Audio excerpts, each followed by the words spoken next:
তো আজকে আমরা কম্পিটিটর অ্যানালাইসিস তো আমরা গত ক্লাসে কিছু করেছি, আর আজকে কিছু বিষয় নিয়ে আলোচনা হবে। তো আজকে যে বিষয়গুলো আমরা দেখব যে কম্পিটিটরের আমরা টোটাল ওভারভিউটা দেখব। তো সেটা দেখার জন্য বেশ কিছু টুল আছে, তার মধ্যে একটা টুল আমরা এখানে ইউজ করতে পারি, সেটা হচ্ছে কুইক স্প্রাউট। এখানে আপনি আপনার কম্পিটিটরের ইউআরএলটা এখানে দিয়ে দিবেন। তো আমরা ফর এক্সাম্পল আমাদের কম্পিউটার ধরেন, না এটা আপনি ফ্রিতে ইউজ করতে পারবেন।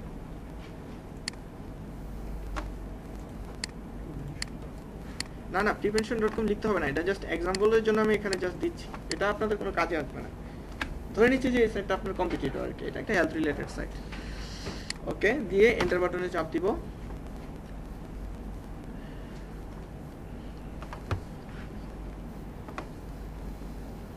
তো এটা লোড নিতে একটু সময় নেবে। তো সময় নেবার পরে যেটা করবে, এই ওয়েবসাইট সম্পর্কে সে একটা রিপোর্ট জেনারেট করবে। আমরা ওই রিপোর্টটা একটু দেখে নিব। রিপোর্টটা দেখে নিলে আমরা বুঝতে পারবো যে আমরা আমাদের এই কম্পিটিটরের কি কি অবস্থা। তো না, কিছু করা লাগবে না, জাস্ট গুগলে লগ ইন, হ্যাঁ গুগলে লগ ইন থাকতে হবে। সেক্ষেত্রে সে আর কি সে আপনার অ্যাক্সেস চাইতে পারে, এছাড়া আর কিছু লাগবে না। এটা গুগলের কোনো প্রোডাক্ট না, এটা এইভাবেই থার্ড পার্টি একটা প্রোডাক্ট। তো আমরা রিপোর্ট সে জেনারেট করেছে। তো রিপোর্ট জেনারেট করার পর যা হলো, সাইটটা অনেকটা মানে অডিটের মতো আর কি এটা রিপোর্টটা। তো সাইটের এখানে দেখাচ্ছে যে এসইও স্কোরটা কেমন। তো এসইও স্কোরটা খুব বেশি ভালো রিপোর্ট দেয়নি, এবং স্পিড স্কোরটাও খুব বেশি ভালো রিপোর্ট দেয়নি।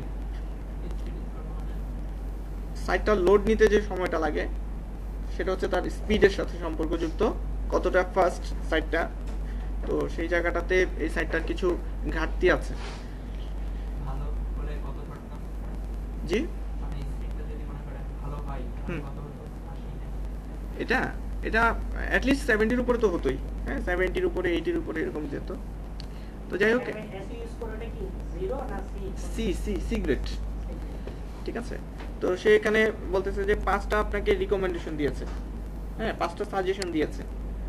এটা এখন এক এক সাইটের কোয়ালিটি অনুসারে এক এক রকম রিকমেন্ডেশন দিবে। সবসময় যে একই রিকমেন্ডেশন সেটা না, যখন যেদিক দিয়ে ঘাটতি তখন সেই রিকমেন্ডেশনটা দিবে।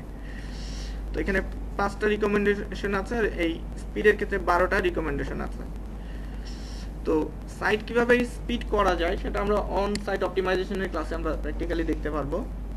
এখন আমরা জাস্ট দেখি যে কি কি কারণে এই প্রবলেমটা হচ্ছে, জাস্ট কারণগুলো জেনে রাখবো, সমাধানগুলো আমরা পরে আমাদের ওই ক্লাসগুলোতে আমরা পাবো। তো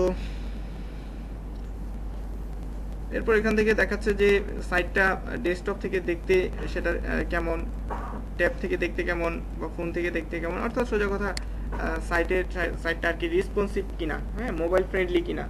তো এই জিনিসটা এখান থেকে দেখা যাচ্ছে। তো যদি যে সকল সাইট দেখা যাবে যে না মানে ট্যাবে বা ফোনে সেগুলিতে এটার ভিউটা সঠিক আসছে না, সেক্ষেত্রে ওই সাইটের কি মানে সেটা মোবাইল ফ্রেন্ডলি না, ঠিক আছে। তো এছাড়া এখানে এসইও অ্যানালাইসিস, তো আমরা যদি এখানে ক্লিক করি, এখানে ক্লিক করলেও সেটা এই যে আমার এই জায়গাটাতে নিয়ে আসবে। হ্যাঁ এখানে যে রিকমেন্ডেশনগুলো আছে, এই 5টা রিকমেন্ডেশন এখানে ক্লিক করলে ও নিচে এই যে এই জায়গাটা নিয়ে আসতেছে। আচ্ছা, তো কিছু ওয়ার্নিং আছে, কিছু ইরর থাকতে পারে, কিছু জায়গা ঠিকঠাক থাকতে পারে। দেখি ওয়ার্নিংগুলো কি। ওয়ার্নিংগুলো বলতেছে যে the following heading tags are too long or too short. Heading tag, heading tag কি জিনিস? হেডিং ট্যাগ হচ্ছে আপনার একটা পেজে গুরুত্বপূর্ণ কিছু আপনার কি বলে টাইটেল বলবো না, টাইটেল আর হেডিং আলাদা জিনিস আসলে। টাইটেলটা তো উপরের দিকে থাকবে, আর হেডিংটা সাধারণত কন্টেন্টের ভিতরে থাকবে, কন্টেন্ট বা সব জায়গাতেই থাকবে ছড়িয়ে। তো উদাহরণটা এইভাবেই দিই, ধরেন একটা রচনা লিখলেন আপনি। তো রচনাতে যেটা হয় কি, ভূমিকা হয়, সূচনা থাকে, তারপর উপকারিতা থাকে, উপসংহার থাকে না, এরকম প্রতিটা প্যারার একটা মানে কি বলে মূল শব্দ যেটাকে, হ্যাঁ আচ্ছা।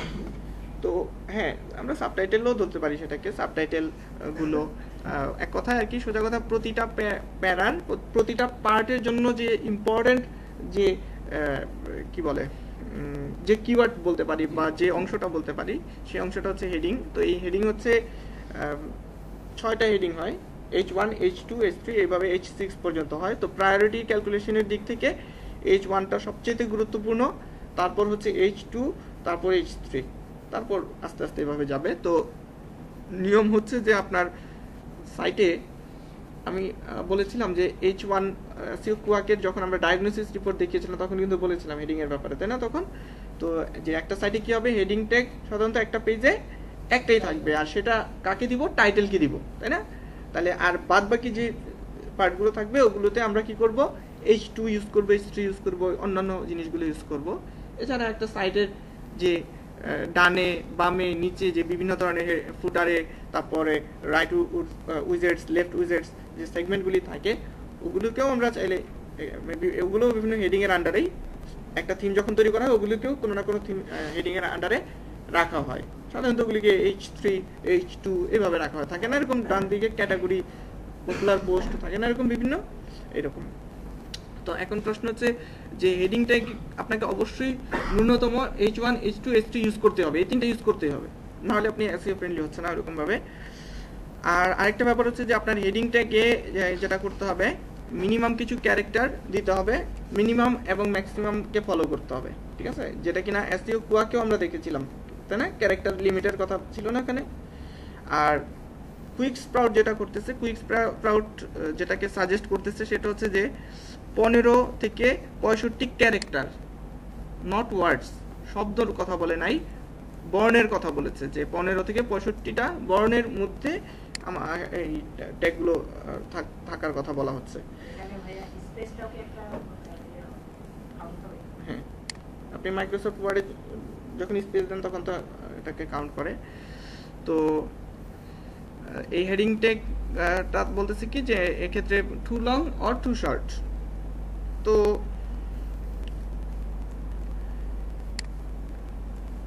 এই সমস্যাগুলি দেখাচ্ছে, তো তার কি করা উচিত, এভাবে অপটিমাইজ করা উচিত, এই লিমিটের মধ্যে আনতে পারলে ভালো হয়।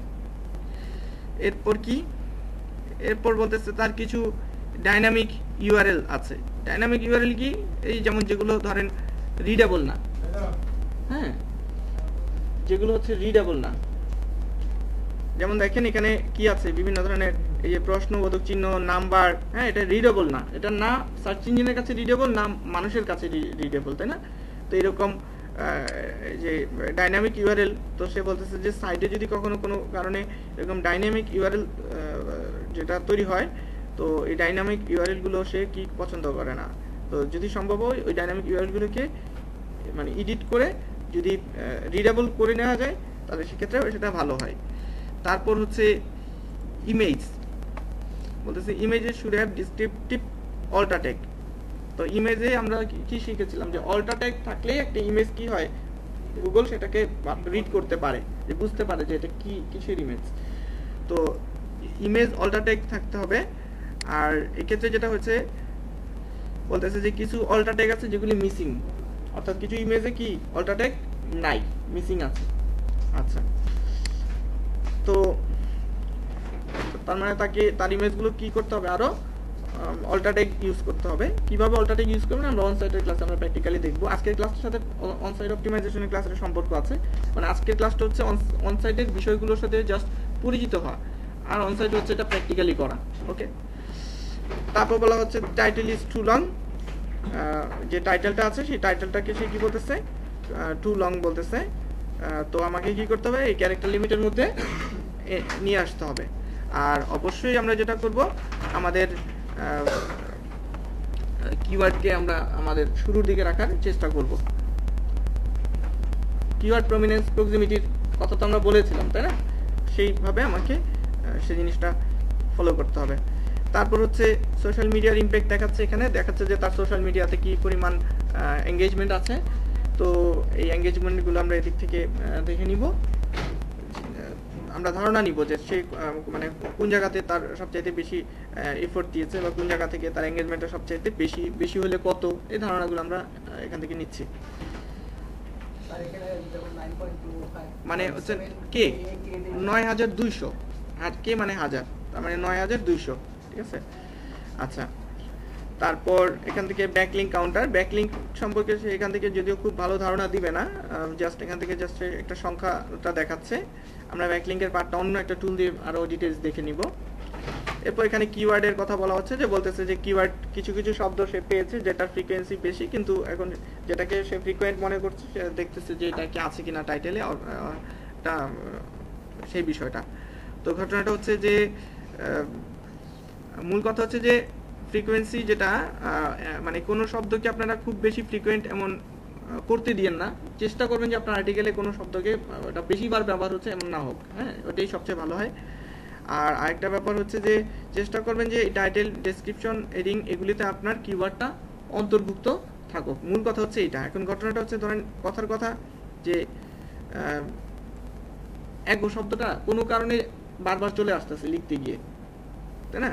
এখন লিখতে গিয়ে চলে আসতেছে, তার মানে এই না যে ওটা আমার ডেসক্রিপশনে থাকতেই হবে, কারণ এগো তো আমার কি কিওয়ার্ড না, তাই না? এগো তো আমার কিওয়ার্ড না, এখন আমার লেখার খাতিরে এটা চলে আসতেছে কোনো না কোনো কারণে। তো সেই ক্ষেত্রে যে এই ক্ষেত্রে এই টুলটা যে একেবারে ও ভাবতেছে এগো শব্দটাই মনে হয় অ্যাপ্রোপ্রিয়েট, তাই না? এই জন্য এটাকে এখানে রাখতে বলতেছে। ব্যাপারটা একেবারে পুরোটা ব্যাপার তা না। তো এই ক্ষেত্রে অপ্রয়োজনীয় শব্দগুলো আমি যেটা বলবো যে ফ্রিকোয়েন্সি যতটা কম রাখা যায় সেটা ভালো। আর হচ্ছে যদি কোনো কারণে ফ্রিকোয়েন্ট হয় সেটা টাইটেল ডেসক্রিপশনে থাকা লাগবে এমন কোনো কথা নাই। তবে মূল কথা হচ্ছে যেটা যে আমার কিওয়ার্ডগুলো যেন আমার এখানে এই টাইটেলে, ডেসক্রিপশনে, হেডিংয়ে থাকে, এটা হচ্ছে আসল কথা, ঠিক আছে? তো সাধারণত তার কিওয়ার্ড তো আর এরকম এক শব্দ হওয়ার কথা না, তার শব্দ হয়তো 2 বা 3 শব্দ বিশিষ্ট কিওয়ার্ড দিয়ে হওয়ার কথা।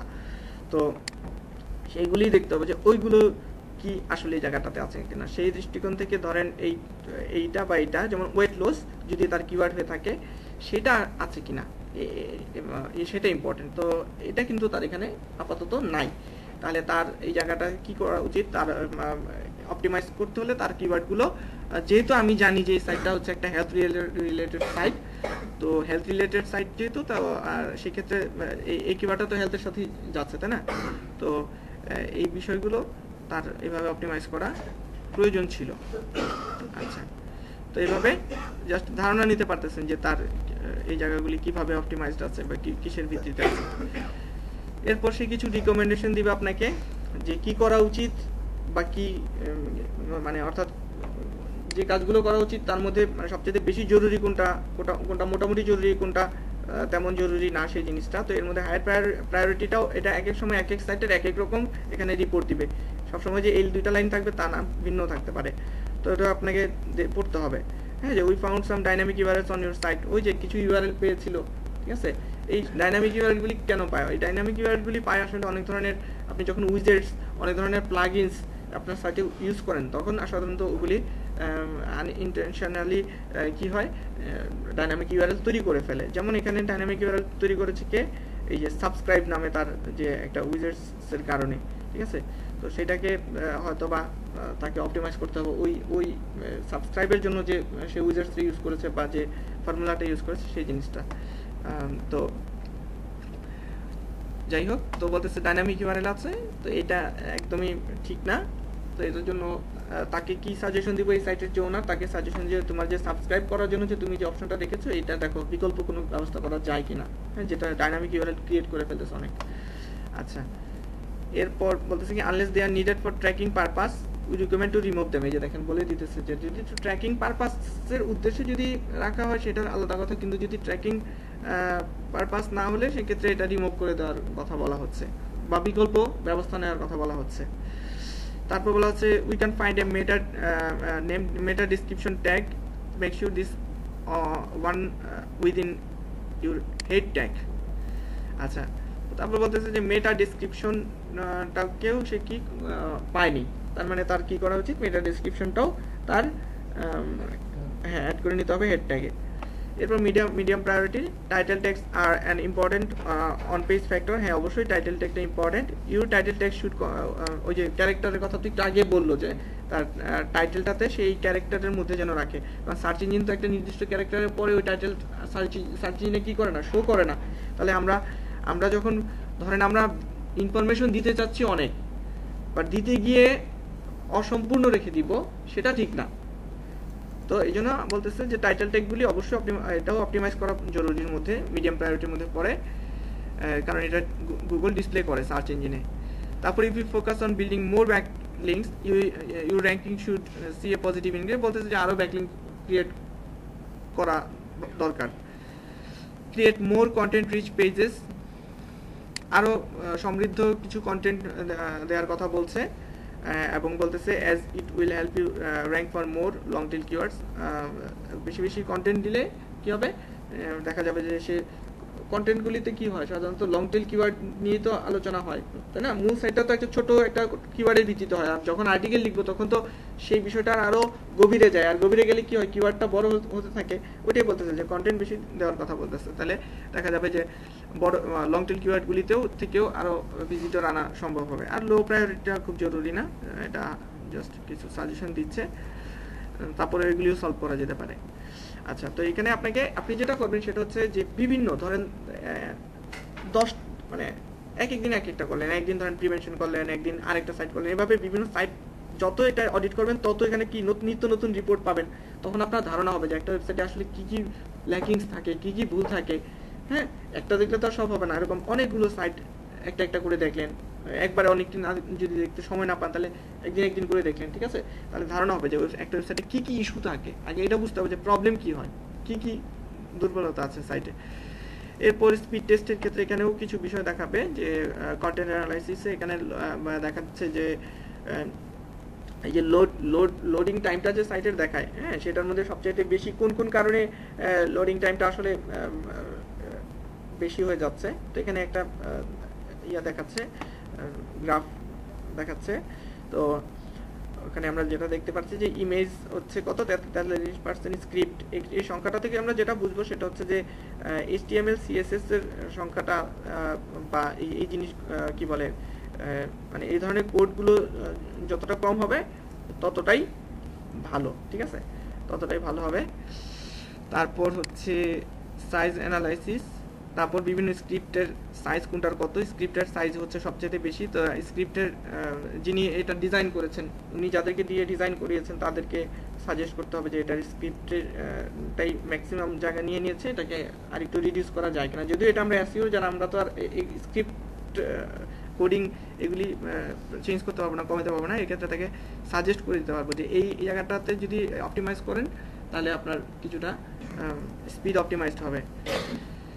তো এইভাবে এই স্পিড অপটিমাইজেশনের ক্ষেত্রেও সে কিছু রিকমেন্ডেড দিয়েছে, বলতেছে look to combine all script into a single script and similarly combining all CSS into a single style sheet, this is the key to faster pages.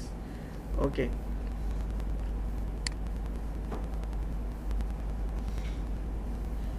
অর্থাৎ ও সাজেস্ট করতেছে যে CSS এর যে কোডিংগুলো আছে সেগুলোকে সিঙ্গেল স্টাইল শিটে নিয়ে রাখতে। আর বলছে কি minify JavaScript and CSS, minify removing unnecessary characters from code, reduce size.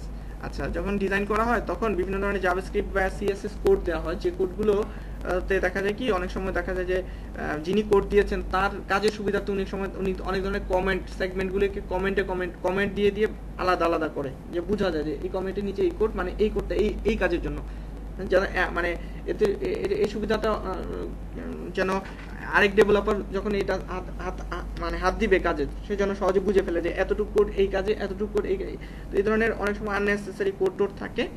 তো ওইসব কোড বলতেছে যেগুলি সরিয়ে নিতে। তারপরে বিভিন্ন ধরনের হোয়াইট স্পেস থাকে, ফাঁকা স্পেস দিন আমরা এইসব ধরনের কমিয়ে নিতে বলতে, যে এটা আমাদের কাজ না, এটা আমরা তো ডিজাইনার না, কোডার না। তো আমরা এই জায়গাটাতে আমরা যেটা করতে পারবো, এটার জন্য আমরা যেটা করতে পারবো শর্টকাট রেডিমেড যেটা প্লাগইনস ইউজ করতে পারবো, জাস্ট প্লাগইনস ইনস্টল করবো, কাজ হয়ে যাবে, শেষ, ঠিক আছে। রেডিমেড না ডাইনামিক ইউআরএল হওয়ার জন্য মানে সব প্লাগইনসের জন্য, তাই স্পেসিফিক কিছু প্লাগইনসের জন্য, সব প্লাগইনসের জন্য হবে না, ঠিক আছে।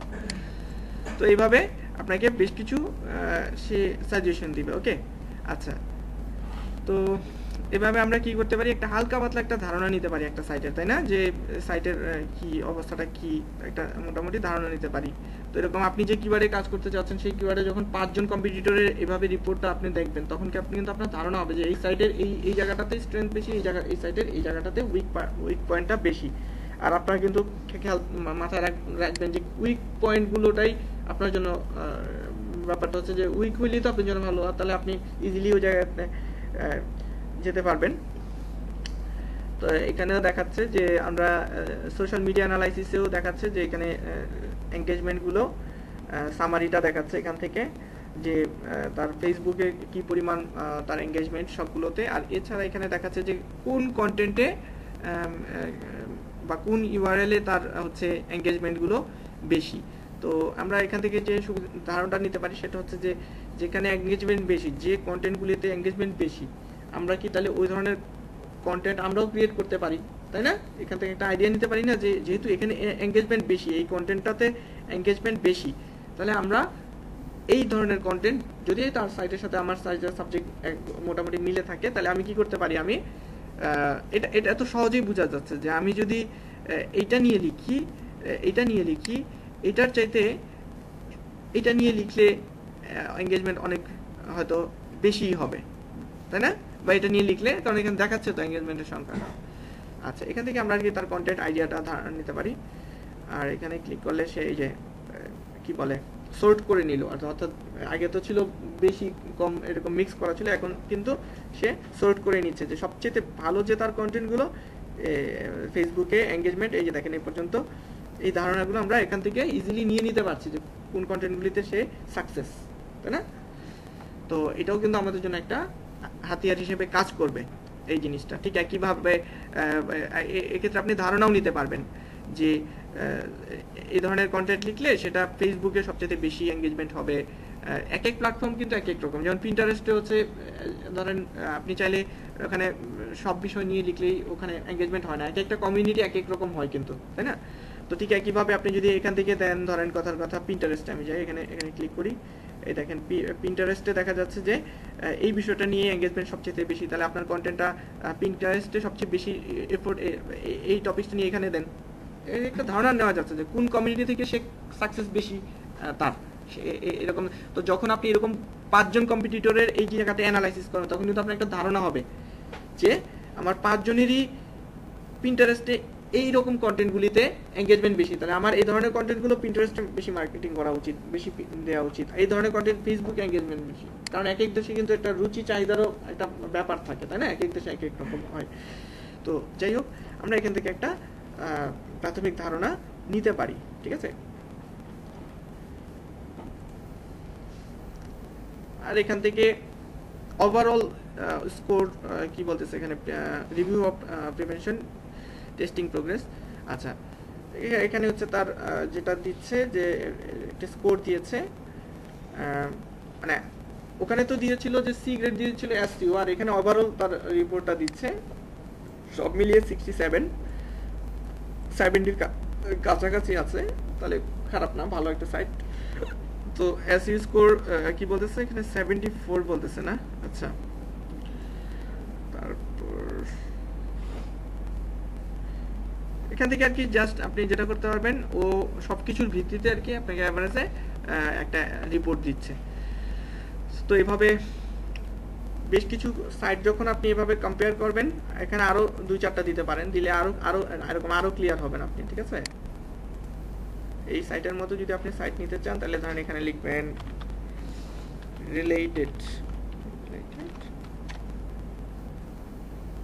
রিলেটেড লিখে, মানে যে সাইটটা আপনার কম্পিটিটর তার এভাবে দিবেন যে ওই রিলেটেড আর অন্যান্য সাইট আসবে যারা কিনা তার কি কম্পিটিটর, তাই না? দেখেন এগুলি সব হেলথ না, সবই কিন্তু মোটামুটি হেলথ রিলেটেড। তো এরকম আরো 2-4টা সাইট তো এখান থেকে দিলে, এটা হচ্ছে জাস্ট একটা সাইট তৈরি করার আগে আপনি একটা ধারণা নিতে পারেন যে আমার আসলে কি, আমি যে সাইট তো বানাবো ঠিক আছে, বাট আমার কোন কোন ধরনের লেখা আমাকে লিখতে হবে, হ্যাঁ, যে লেখাগুলি ওদের এঙ্গেজমেন্ট হচ্ছে ওগুলিকে আসলে আমি আদৌ পারবো কি পারবো না, এরকম একটা ধারণা আপনি নিতে পারেন।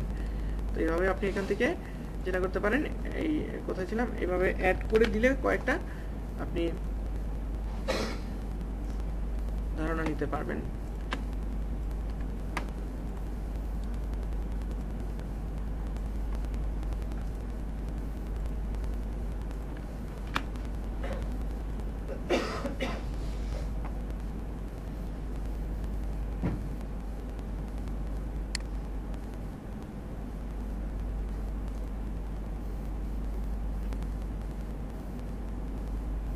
এই যে একসাথে এখন তিনটারই দেখাচ্ছে, তাই না? তাহলে তিনটার একসাথে দেখালে কিন্তু জিনিসটা বুঝতে আরেকটু সহজ হয়ে যায়, কম্পেয়ার করা যায়, খুব সহজেই কম্পেয়ার করা যায়। আচ্ছা, দেখাই যাচ্ছে যে তিনটা সাইটের মধ্যে এটা লোড নিচ্ছে, আর একটু সময় মনে হয় লাগবে।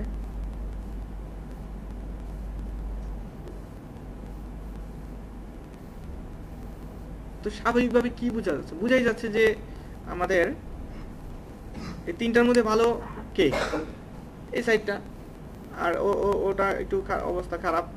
অর্থাৎ মানে সহজেই সে আপনাকে মানে এত কিছু চিন্তা করতে হচ্ছে না, যে সেই রিপোর্টটা আসলে দিয়ে দিচ্ছে। আমরা বুঝি তো গ্রিন মানে ভালো, ইয়েলো মানে মোটামুটি, রেড মানে ব্যাড, তাই না?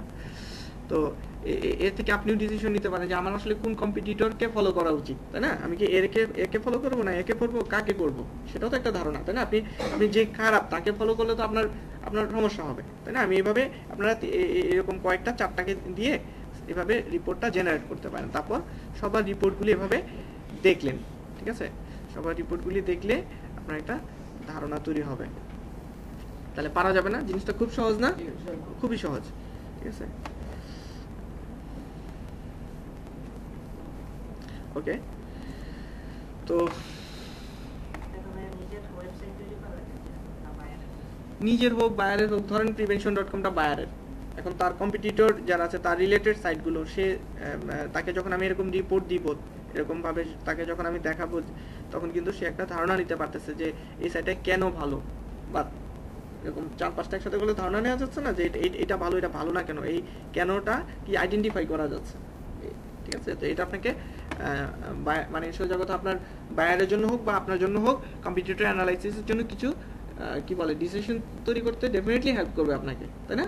বিষয়টা যে আমরা যদি একটু এখন আলাদাভাবে যদি চিন্তা করি, এটা একটু খুঁজি ইন্ডিভিজুয়ালি, আর এটাও দেখি, দুইটাই দেখি, তাহলে আমরা কিন্তু বুঝতে পারবো যে এটার কি রিকমেন্ডেশন, এই কি রিকমেন্ডেশন। অ্যাটলিস্ট আমি বায়ারকে তো আমার রিকমেন্ডেশনটা দিতে পারবো যে আপনার এই জায়গাগুলি এই করা উচিত, এটা তো এই টুলটা বলে দিচ্ছে, তাই না? সেই সাহায্যটা তো আমাদেরকে করছে। আচ্ছা, ওকে, তাহলে আমরা ঠিক আছে, আমরা টুলটা দিয়ে আর যত বেশি বেশি সাইট ঘাটবো, আমাদের তত বেশি এখান থেকে ধারণা তৈরি হবে, ঠিক আছে? তো ওকে, আমরা এটা মজার ব্যাপার হচ্ছে যে এটা পিডিএফ আর এক্সেল ফরম্যাটেও ডাউনলোড করে নিতে পারবেন এই রিপোর্টটা। তো আপনি জাস্ট ইমেল দিবেন, ইমেলে দেওয়ার পরে সাথে সাথে আপনার ইমেল অ্যাড্রেসে চলে আসবে ইমেল লিঙ্ক। হ্যাঁ, ইমেল লিঙ্ক দিব আমি।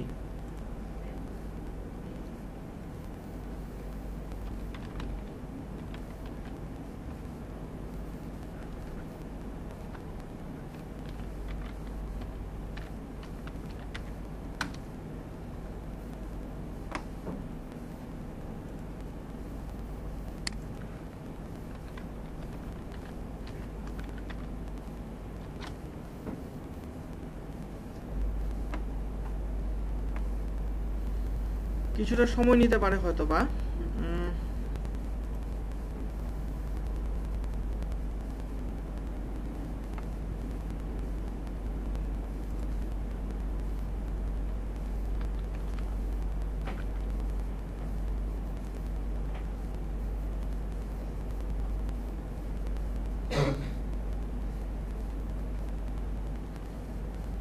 হয়তো বা কিছুটা সময় নিবে, আসবে, ঠিক আছে? অনেক ক্ষেত্রে সাথে সাথেই চলে আসবে।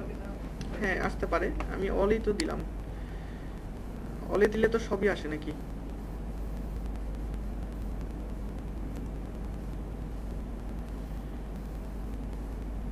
না, আসেনি, আসবে।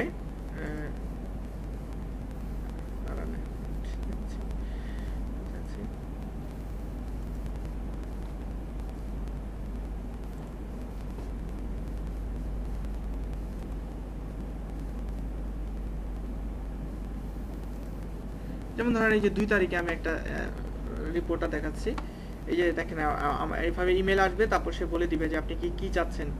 হ্যাঁ, আলাদা আলাদা দেখাচ্ছে, website analysis report, social analysis, competitor আলাদাভাবে। আপনি যেটা চান জাস্ট এখানে ক্লিক করেন, ক্লিক করে সে আপনাকে রিপোর্টটা দিয়ে দিচ্ছে পিডিএফ আকারে। ওকে, আপনি চাইলে বায়ারকে এটাও দেখাতে পারেন।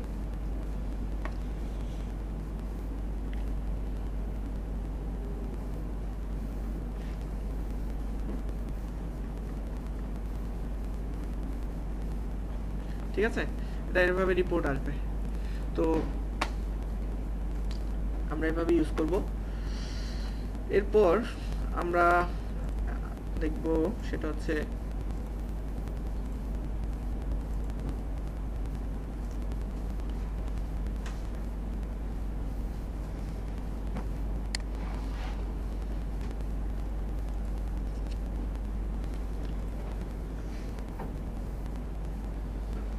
এখন আমরা যেটা দেখব সেটা হচ্ছে যে কিভাবে বুঝবেন যে আপনার একজন কম্পিটিটর বা আপনার একজন বায়ারের কম্পিটিটর বা আপনার কম্পিটিটরই বা আপনি, যেভাবেই বলুন, সোজা কথা একটা ওয়েবসাইট সে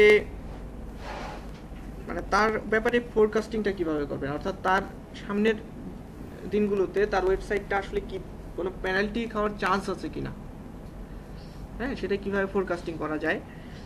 এখন ধরেন আপনি এমন একটা সাইটকে আপনি যেটা করছেন ফলো করতে যাচ্ছেন যে কিনা পেনাল্টি খাওয়ার একটা চান্স আছে, তাহলে তাকে ফলো করলে তাহলে আপনার রেজাল্টে কি হবে, আপনিও পেনাল্টি খেতে পারেন, তাই না? তাহলে এক্ষেত্রে আমাদের কি করা উচিত, আমাদের তাহলে একটা যাচাই করা উচিত না যে একটা ওয়েবসাইট সে কি পেনাল্টি খাবে কিনা বা খাওয়ার চান্স আছে কিনা। তো এটা করা যায় বেশ কিছু পদ্ধতিতেই। প্রথমে চলুন আমরা যাচ্ছি হচ্ছে ম্যাজেস্টিক SEO।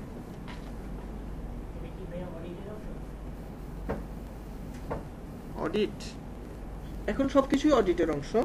এখন প্রশ্ন হচ্ছে আমি সবকিছু যেগুলি বলবো এগুলি আপনি আপনার মতো করে একটা টেমপ্লেট তৈরি করে নিতে হবে। ঠিক আছে, আপনি আপনার মতো করে, আমরা যখন টেমপ্লেট দিলাম না, এরকম আপনি আপনার মতো করে একটা টেমপ্লেট নিজে থেকে তৈরি করতে হবে, যত সমৃদ্ধ করা যায়, যত রিসোর্সফুল করা যায়। একটা তো দিলামই টেমপ্লেট, এটা আরো এক্সট্রা তৈরি করে নিতে হবে। চলুন, তো আমরা যেটা করবো এই ম্যাজেস্টিক SEO-তে চলে আসবো। চলে আসার পরে আমরা যে কোনো একটা সাইটের মানে যে সাইটটাকে আমরা চাচ্ছি যে অ্যানালাইজ করতে, হ্যাঁ, সেটা মানে আপনার কিওয়ার্ডে যারা আছে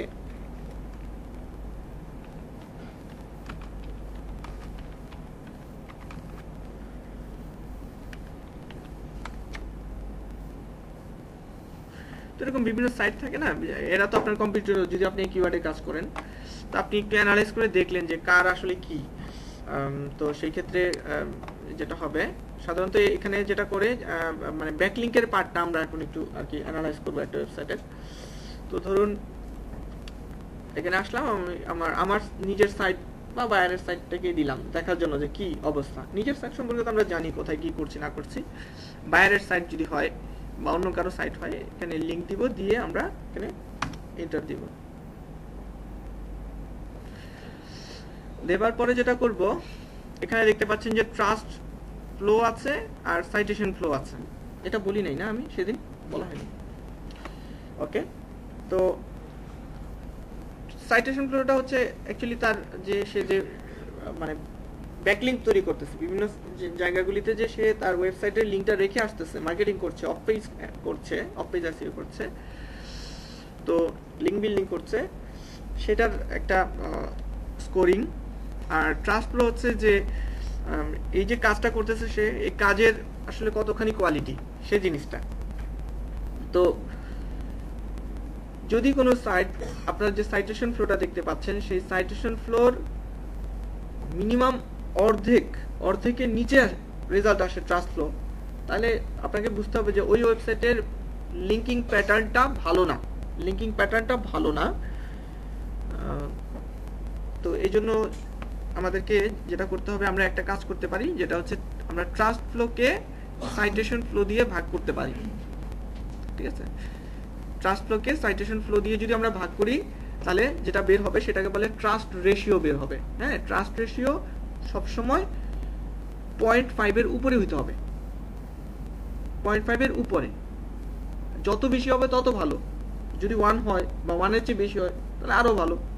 তাহলে নিশ্চয়ই এই সাইটটার ট্রাস্ট রেশিও 1 চেয়ে বেশি হবে, কারণ যদি এটা 57 হতো, 57কে 57 দিয়ে ভাগ করলে কত হতো?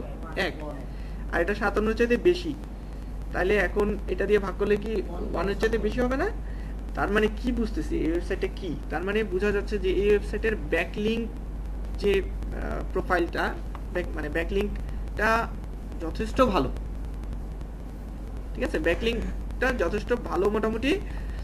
আর যদি এমন হতো যে এটা 57, তো 57 এর অর্ধেক কত হচ্ছে আপনার গিয়ে 28 or 29।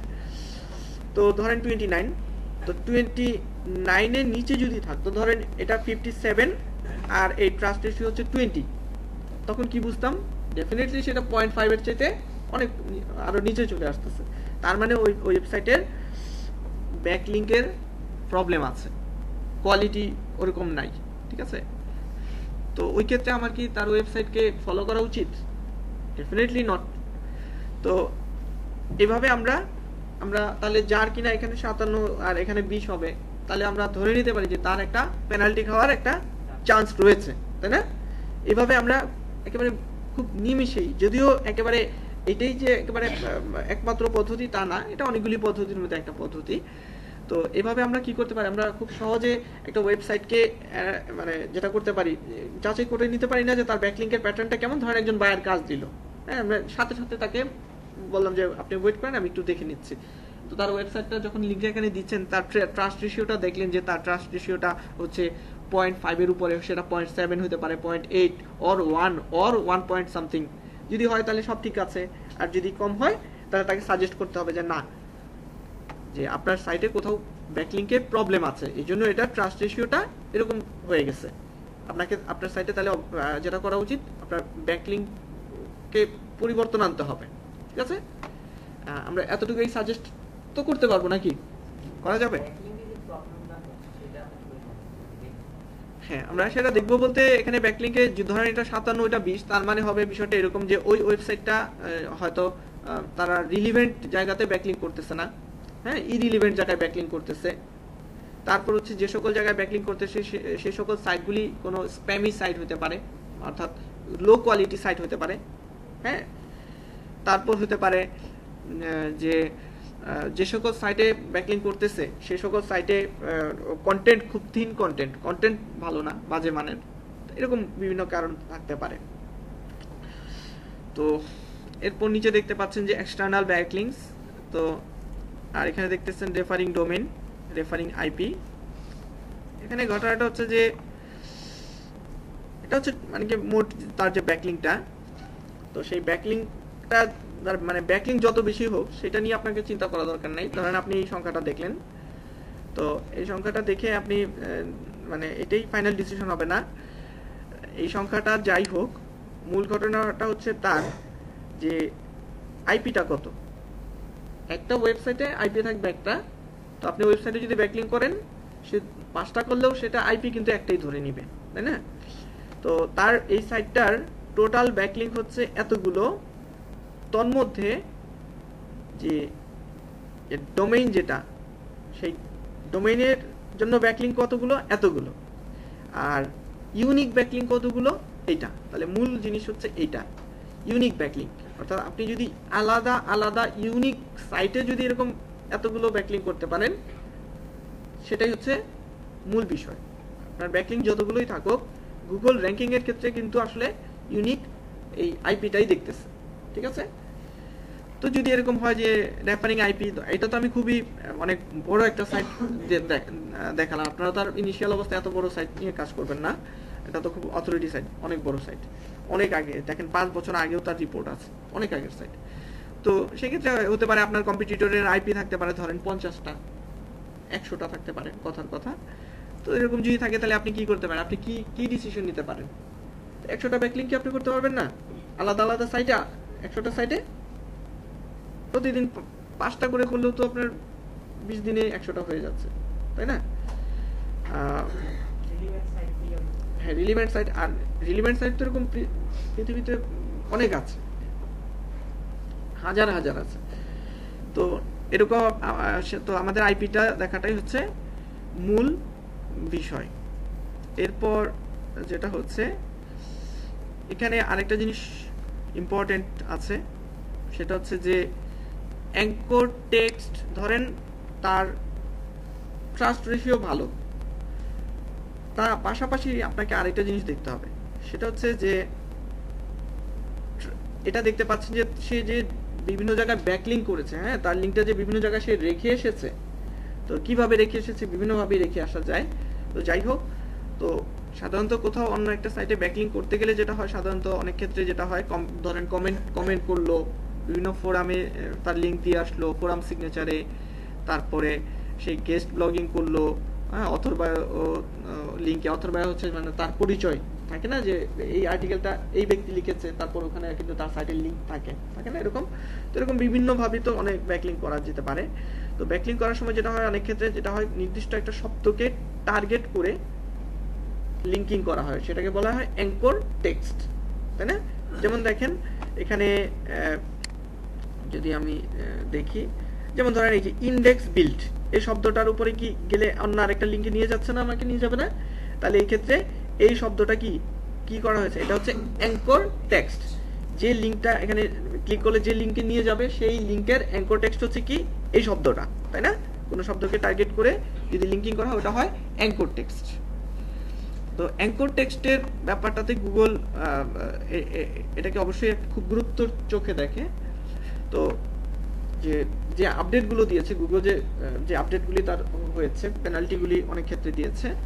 তো সেই ক্ষেত্রে যেটা হয়েছে, অ্যাঙ্কর টেক্সটের ক্ষেত্রে গুগল যেটা দেখেছে, যে যারা ব্যাকলিঙ্ক করতেছে তারা তাদের ওই অন্যান্য জায়গায় ব্যাকলিঙ্ক করার সময় যখন যে শব্দগুলোকে টার্গেট করে ক্লিকেবল করে ব্যাকলিঙ্ক করে আসতেছে, সেই শব্দগুলো অর্থাৎ সেই অ্যাঙ্কর টেক্সটগুলোতে তার ভেরিয়েশন আছে কিনা, এটা দেখা খুব জরুরি।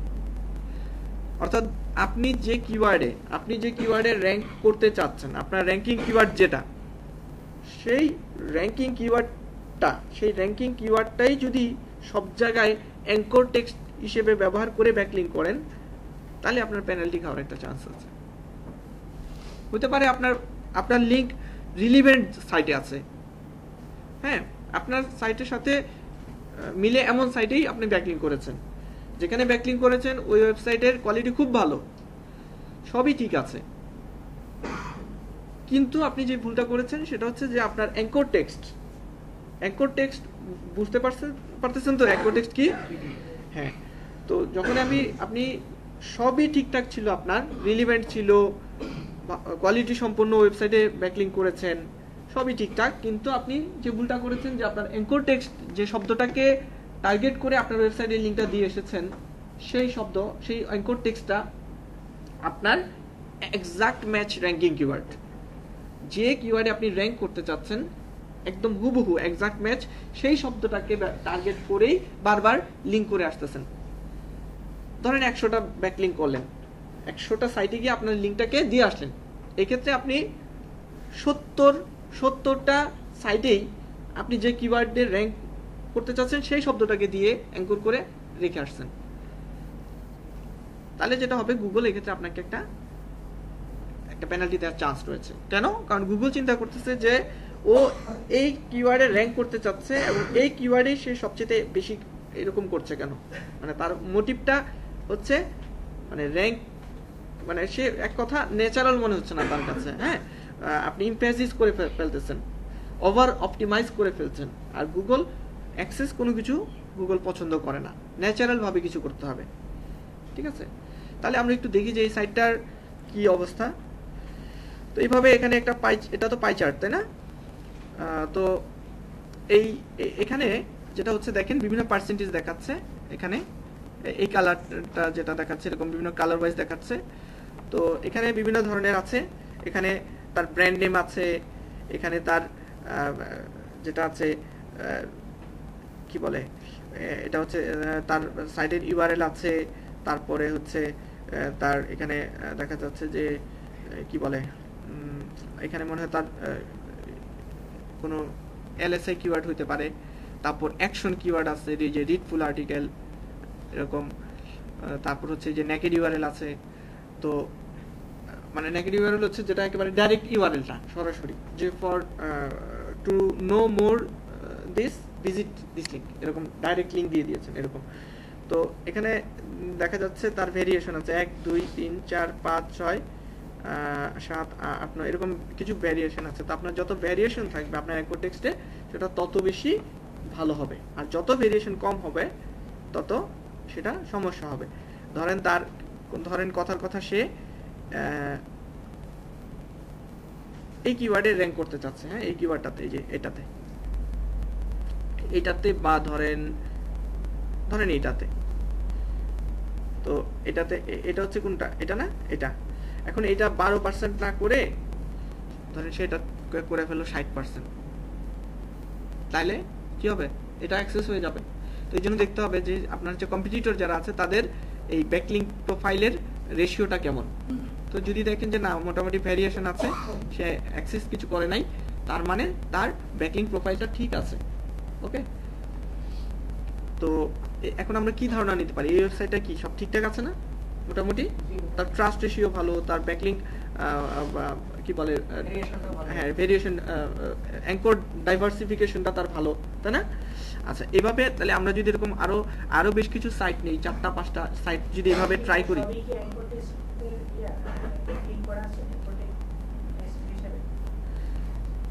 হ্যাঁ হ্যাঁ, এই যে প্রিভেনশন শব্দটা তো অ্যাঙ্কর, তাই না? তারপর এটা কি, সে মানে কোথাও ব্যাকলিং করতে গিয়ে সে জাস্ট মানে সরাসরি এইভাবে দিয়েছে, দেখেন মানে ব্যাপারটা আমি এইভাবে দেখাই, www.prevention, ঠিক আছে .com। আবার কোথাও ধরেন লিখলো শুধু prevention.com এইভাবে, ঠিক আছে। কোথাও লিখলো ধরেন